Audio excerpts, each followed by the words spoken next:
بەشەیەک لەو دیدارەتان بۆ دەگوازینەوە. کۆمەڵی ئیسلامی کامەرە بابزادەکەی کە بفەرمی بۆ پێشکەشتنی وتەکەی لە ماوەی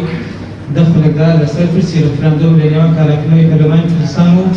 سازانی مشکلانیان سیاسیەکان بەڕێزیان ئەگەر بفەرمی بۆ سەر سەکۆ.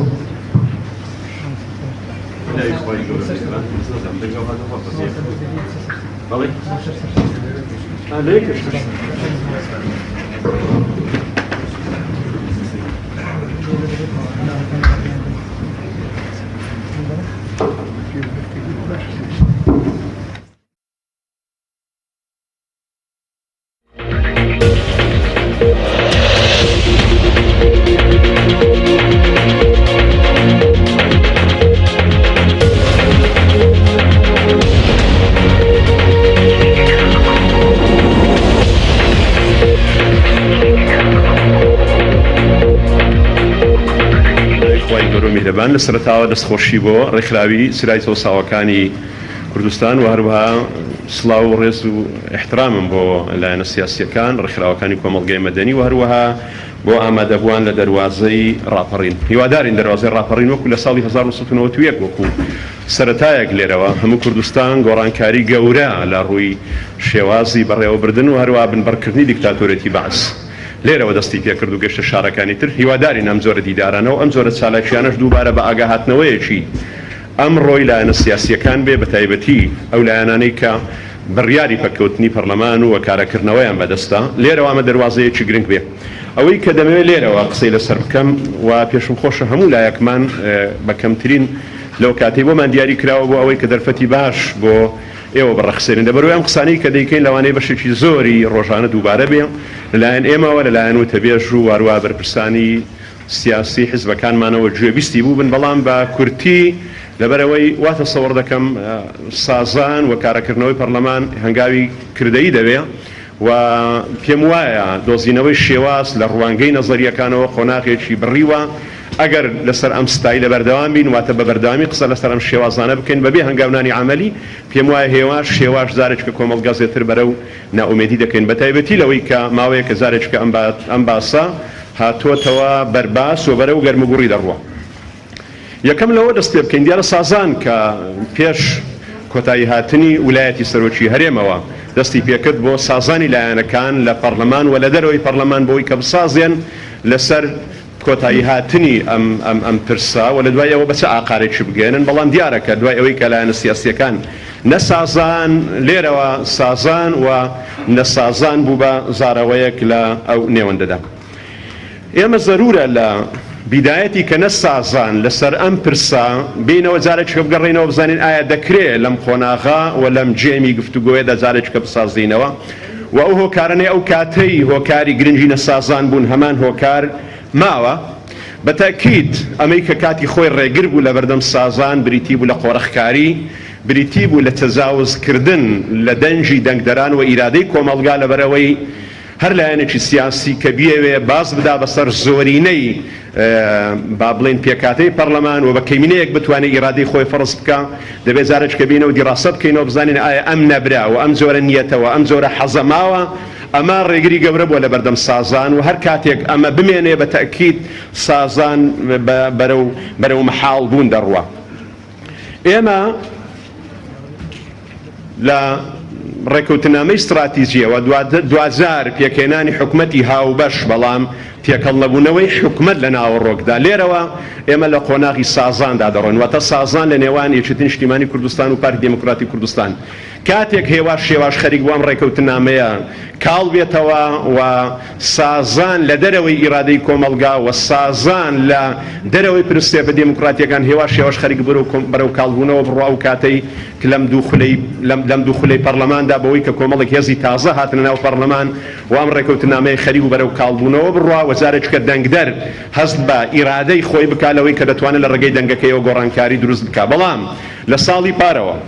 لەو کاتەوە کە پەرلەمان پەکخرا لەو کاتەوە کە سیستەم و ئەوەی کە پێی دەوترێ سەروەری یاسا کە بەرەو کاڵبوونەوە و بەرەو مەترسی چوو لێرەوە جارێک کە ئێمە پێویستیمان بە سازانە لەبەرەوەی جارێک کە سیستەم و سەروەری یاسا و شێوازی بەڕێوەبردننی وڵات لەسەر بنەمای ئەو ئومێدەی کە ئاڵوگۆڕی ئاشتیانی دەسەڵات لە کوردستاندا ئومێدێکمان پێ هەبێ بەرەو کاڵبوونەوە و خەریکە وای لێ بێتەوەی بەرەو بێ ئومێدی بڕۆین. بۆیە ئێستا لەم قۆناغەدا دەبێ هەموومان بزانین کە ئەمەی کە پەرلەمانی لەسەر پاک خراو بارودۆخی بەم ئاقارە گەیشت بریتی بوو لە ئەو نەبرەی کە لایەنە ئۆپۆزیسیۆنەکانی پێشوو قسەیان کرد لەسەر قسەکردن لەسەر شەفافیەت، قسەکردن لەسەر چاودێری دارایی، قسەکردن لەسەر گۆڕانکاری لە سیستەمی دارایی و داهات و خەرجی وڵات و هەروەها تا کارگەیشتە نزیکبوونەوەی سەرۆکایەتی هەرێم و لێرەوە پێشکەشکردنی پرۆژە یاسا بۆ هەموارکردنەوەی ئەو پرسە ئەم حالەتی هێنایەکایەوە. ئێستاش ئێمە هەر کاتێک بمانەوێت سازان بکەین و هەر کاتێک ئێوە سازانتە لەلایەنە سیاسیەکان بوێ دەبێت بزانن هێزێکی وەکو کۆمەڵی ئیسلامی سازان لە چی بکات کە ئێمە زۆر جار دادنیشین ئەم تاوانە دابەش دەکەین وەکو جوملەیەکی گشتی بەسەر هەموو لایەکمان. دەبێت ئێمە سازان لە چ بکەین؟ ئەوەی کە لە دەرەوەی چوارچێوەی یاسا و لە دەرەوەی پرینسیپە دێموکراتیەکان و لە دەرەوەی بەڕێوەبردننی وڵاتێکی موئەسساتیە ناکرێت سازانی بەرامبەر بکەیت. بۆیە وا تەسەوڕ دەکەم ئەم گەڕەی ئەمڕۆی بەرەو گفتوگۆ دەڕۆین دەگونجێ جارێک کە ئومێدێک هەبێ بۆ سازانی لایەنەکان. سازانی لایەنەکانیش بە دوو زۆر دەبێ، یان دەبێت جارێک کە ئەم دوو هێزە سەرەکیی کوردستان لەسەر ئەساسێکی سازان و قۆڕەخکاری بگەنەوە نەتیجە، یان دەبێت جارێک کە بە هۆش خۆداهاتنەوەیە کە بێ وەکو بەرپرسیارەتی بەرامبەر بەو بارودۆخەی کە لە دوای شەڕی داعش لە کوردستان و لە ناوچەکە و کۆی گۆڕانکاری هاوکێشەکان دێتە دی، یان دەبێت جارێک کە ئێمە نەسازین و ئەم گفتوگۆیانە بەبێ ئەنجام بەردەوام بن واقعی ئیقلیمی واقعی دەولی ناچاری سازانمان بکە. بەتەکید هەر واقعێک کە ناچاری سازانمان دەکا ئەویش لە دوو ئەگەر بەدەر نییە، لە دوای ئەوەی کە ئێمە دەرفەتەکانمان لەدەست چوو ئەگەر بش سازین ناتوانین خاوەنی نەخشە ڕێگایەک بین بۆ ئەوەی کە لە دوای سازان دەستکەوتی باش بەدەست بێنین و هەروەها دووریش نییە وەکو ساڵی 1975 لە دوای ئەوەی کە ئێمە نەمانتوانی خاوەن نەخشە ڕێگایەکی ڕێک و پێک بین بۆ ئەو ئەگەرانەی کە ڕوبەڕوومان دەبێتەوە دوور هێزارێک کە تووشی ژیر و گرفت ببینەوە. بۆیە ئەمەی کە ئەمڕۆ ئێمە ڕوبەڕووی دەبینەوە دەبێ ئاگدار بین کە بەدیلی سازان نییە، بەڵام لە هەمان کاتیشدا بەدیل نییە بۆ نەگەڕانەوەی ئیرادەی کۆمەڵگا، بەدیل نییە بۆ ئەو معادلە و هاوکێشە و ئەم واقعی کە پێگەی پەرلەمانی بەم شێوەدا بەشبوونە ڕێخستووە کە لە ئەنجامی دەنگی دەنگدەرانەوە هاتووە. بەدیلی ئاڵوگۆڕی ئاشتیانەی دەسەڵات نییە، بەدیلی ناشەفافیەت و بەدیلی قۆڕەخکاری نییە، دەبێت گۆڕانکاری تێدا بکرێت. وە گۆڕانکاری تێدا نەکرێ و بش سازین و سازشی لەسەر ئەم ئەساسە بکەین بە تەجاوزکردنی ئەم خاڵانەی باسم کرد بەتەکید لەوانەیە کۆمەڵگەی ئێمە لێمان قبوڵ ناکە و ئەو کەسانش و ئەو هێز و لایەنانش کە دەیانەوێت بسازین لەسەر ئەساسی سازشکردن لەسەر ئاڵوگۆڕی ئاشتیانی دەسەڵات، سازشکردن لەسەر ئەمەی کە بەگژی دادەچینەوە لە قۆڕەخکاری، سازشکردن لەسەر داواکاری نایاسایی بەدڵنیاییەوە نە کۆمەڵگایەکەمان سوودمەند دەبێ و نە ئێمە سوودمەند دەبین و نە ئەو لایەنانەش کە ئەم داواکاریە و فەرز دەکەن بەسەر لایەنەکانی تر و بەسەر هەموو لایەکتاندا لەو ڕوانگەیەوە سوودمەند دەبن. بۆیە من قەناعەت دەکەم جارێک کە دەبێ بە ئیرادەیەکی شعور بە مەسئولیەت، بە ئیرادەیەکی دوور لە قۆڕەخکاری، بە ئیرادەیەک کە قەناعەتمان بە بنەمایەکانی ئاڵوگۆڕی ئاشتیانی دەسەڵاتە بێ بە ئیرادەیە کە لە سەرەتاوە ئەم گفتوگۆی ئەمجارە دەستی پێ کرد کە جارێک کە خەتی سوور نییە و هەر سێ پاکێزەکەی سەرۆکایەتی لە هەرێمی کوردستان دەدەخرێتەوە گفتوگۆکردن بۆی گۆڕانکاری تێدا بکرێت لە پێناو ئەوەی کە کوردستانێکی ئارام و هەموو لایەک بەشدار بن بۆ ئایندا. ئەگەر وان نەکرێت بە دڵنیایی سازان ئەم سوودەی نابێت، سازان ناکرێت تۆ سازش بکەیت لەسەر کۆمەڵێ بنەما کە ئەم بنەمایانە بنەمان بۆ حکومڕانەتێکی ناتەندروست لە هەرێمی کوردستان. بەدڵنیایەوە ئەگەر ئەمە نەکرێت بە ئاقارێکی خراپدا دەڕوە. خوێندنەوە بۆ ئەم قۆناغا زۆر زار حالەت یعنی زۆر زار ڕاگەیاندنەکان و زۆر زار با بڵێن هەڵەی ئێمە ئەوەی کە پێی دەوترێت ئەخڵای شایعە هەڵەی باو هەندێک حالەت دێنێتە کایەوە. من بە پێویستی دەزانم هەموو لایەکمان بگەڕێنەوە بۆ ئەوەی کە لەم هەڵە باوانە خۆ ببوێرین کە پێمان وابێ ئەمڕۆ لە هەرێمی کوردستان بزوتنەوەی گۆڕان و پارتی دموکراتی کوردستان لە عینادی خۆیان ئەم بارودۆخیان بەم ئاقارە گەیاندووە. ئەمەی بارودۆخی بەم ئاقارە گەیاندووە دیدگا جیاوازەکانە لەسەر سیستەمی حکومڕانی لە هەرێمی کوردستان، دیدگا جیاوازەکانە لەسەر سیستەم و ئیدارەدانی ئەم وڵاتە. ئەمە پەیوەندی بە تەنها بە دوو هێزی سیاسیەوە نییە، پەیوەستە ئەم دوو ڕوئیایە و کۆی ڕوئیایەکان پێکەوە لەسەر ئیدارەدانی ئەم هەرێمە یەک بگرنەوە. بۆیە لەو ڕوانگەیەوە زەرورە جارێک چکە بزانینەوە کە لە پێشکەشکردنی پرۆژە یاسایەکانی چوارلایەنەکەەوە ئەم حالەتە دەستی پێکرد و جارێک کە ئەم چوارلایەنە سازش دەکەن لەسەر ئەم پرۆژە یاسایانەی خۆیان بۆ گۆڕانکاری لە هەرێمی کوردستان ئەگەر ئەم سازشە بکەن بە دڵنیاییەوە پەرلەمانکارە دەکرێتەوە بەڵام پەرلەمانێکمان بۆ دروست دەبێت بەدەر لەوەی کە قسە لەسەر پرسە گرنگەکان بکە پەرلەمانێکمان بۆ دروست دەبێت کە ڕنگدانەوەی ئیرادەی کۆمەڵگا بێ ئەوەی کە ئێمە داوای دەکەین ئەویش ئەوەیە کە پەرلەمانێکی کارا بێ بتوانێت ڕنگدانەوەی ویست و خواستەکان بێ یاسا دەربکە و چاودێری یاسا بکە و باڵادەست بێ بەسەر کۆی پرۆسەی سیاسیەوە کە لە هەموو ئەو وڵاتانەی کە مەرترسی قۆڕخکاریان لەسەر نییە شێوازی حکومداری بەم شێوە بەڕێوە دەچێت ئەگەر ناشمانەوێ وڵات بەم ئاقارەدا بڕوە و ئەم حالەتێک ئێستا دروست کراوە بەوەی کە کێشەی موچە و گرفتی نەداری چارەسەر بکرێ بە ئەندازەیەک پرسی سیاسی و پرسی شێوەی بەڕێوەبردنی وڵات لەبیر بکرێ بە تەکید ئەمە ئاکامێکی خراپە لەبەرێ هەموو لایەکمان دەزانین هەموو ئاکامە خراپەکانی تر ئاکامی خراپی پرۆسەی سیاسی لە هەرێمی کوردستان و خراپی پرۆسەی سیاسی ئەم حالەتانی تری دروست کردو و حالەتەکانی تر دەرهاویشتن بۆیە ناکرێ ئێمە قسە لە سەرچاکردنی موچە و باری بشێوی هەموو لایەک بکرێ بەڵام لە هەمان کات قسە لەسەر شێوازی سیستەمی حکومڕانی نەکرێت لە هەرێمی کوردستان و دەبێ ئاگاداری ئەوەش بین واقع هەرێمی کوردستان لە حالەتێکی بەو شێوەیە گرێنتی دانیە بەوەی کە ئێمە پێمان وابێ ئەم وڵاتە ئێمە وڵاتێکی سەربەخۆیە و دوورە لە دەستێوەردان و دوورە لە مەترسی تاوەکو ئەم غرورە بمانگرێ سازش بۆ یەکتر نەکەین دواخاڵ کە دەمێنێتەوە قسەی لەسەر بکەم هەر لە چوار شێوەی پرسی سازان پرسی ڕیفراندۆمە کە ئەمڕۆ کە جارێککە بۆتەوە بەرباس ئەم پرسە لە مێژە ئەم باسە دێتەکایەوە بەڵام هەمیشە ئەوەم گوتۆتەوە ئەوەش دەڵێنەوە بۆی کە دروستکردنی دەوڵەت کاربووەکردنە ئیسرائیل لە 1970 بۆ 48 دەوڵەتی دروست کرد بەڵام بەقەدەر چەند مانجی بەرپرسانی ئێمە باسی سەربەخۆی و باسی ڕیفراندۆمیان نەکرد ئەگەر ڕیفراندۆم وەکو ڕاپرسیەکەی 2004 تەنها بریتی بێ لەوەی کە کۆمەڵێک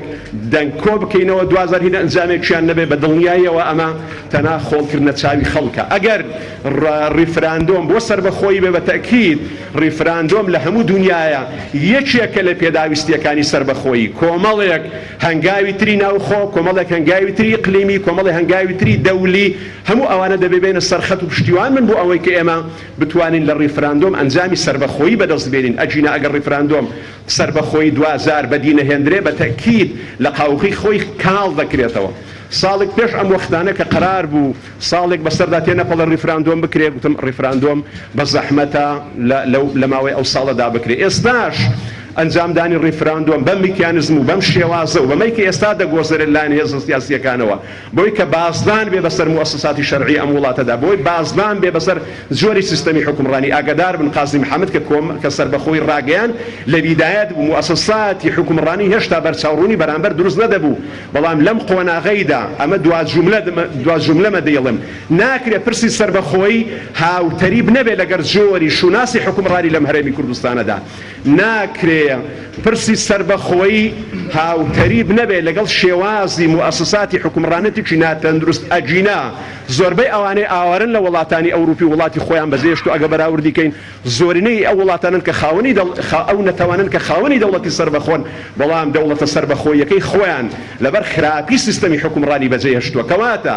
سەربەخۆیی بەبێ حکومڕانێتێکی تەندروست نابێتە فریاد ڕست بۆ هاوڵاتیەکانی هەموو ئەو وڵاتانش کە ڕزگاریان بۆ جەزائیرە هەر یەکەوە بگەڕێنەوە بۆ سووریا و میسر و لە دوای ڕزگاربوونیان بەڵام نەیانتوانی سیستەمێکی حکومڕانی تەندروست بەدەست بێنن سەربەخۆ بوون بەڵام جیلێک و دوو جیل بازی شێوازی حکومڕانەتێکی قۆڕخکاریاندا بۆیە قۆڕخکاری لەگەڵ سەربەخۆییدا هەر کاتێک قبوڵمان بێ بۆ ریفراندۆم و ئەنجامی دوای سەربەخۆیم پێم وایە هەموو لایەکمان بازەکەی دەدەین بۆیە ناکرێت سازش لەسەر زۆری حکومڕانی بکرێ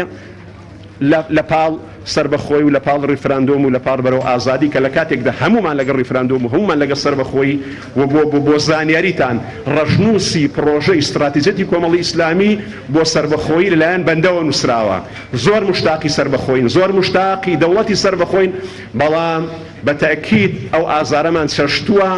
کە زۆری سیستەمی حکومڕانی دەبێ هاوتەری بێ لەگەڵ سەربەخۆی و لەگەڵ پرسی سەربەخۆی و دەستان خۆش